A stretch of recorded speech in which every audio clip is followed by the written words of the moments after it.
առնվազն իրենց հայտարարություններին, եթե անդրադարձանեմ Դմիտրի Պեսկովի, Ռուսաստանի Դաշնության նախագահի խոսնակի, ապա նա նշեց, որ վերջնական արդյունքները դեռ չկան, շտապելու անհրաժեշտություն չկա եւ կրկին սա իրենց ժամանակ է տալիս առնվազն, որպեսզի իրենք տարբերակներ դիտարկեն, լուծումներ գտնեն, դեմքը փրկելով իրավիճակից դուրս գալու համար։ Կարծում եմ կլսենք շնորհավորանքներ առնվազն մի քանի պատճառով։ Պատճառներից մեկը այն է, որ նույն ռուս դիտորդները, ովքեր ԱՊ դիտորդների հետ միևնույն այսպես դելեգացիայով էին ժամանել Հայաստան դիտորդություն իրականացնելու,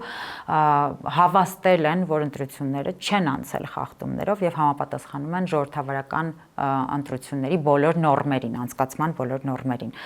Այնպես որ սա իր հերթին, երկրորդը Ռուսաստանը կարծում եմ անկախ նրանից, որ իրենց պլանները չիրականացան, այնպես կամ առնվազն ընտրությունները չվերջացան այնպես ինչպես նրանք էին պլանավորում, հասկանում են, որ նման կտրուկ քայլերի դեպքում նրանք կկորցնեն Հայաստանը եւ Հայաստանի հետ միասին Հարավային Կովկասը, ինչը իրենց իսկ հայտարարություններով բազում անգամ նշել են, որ չեն կարող իրենց թույլ տալ։ Այսինքն սա միայն կարագացնի նրանց ռեգիոնից դուրս մղումը իրենց իսկ գործողություններով։ Այնպես որ ես չեմ կարծում, որ նրանք իրենց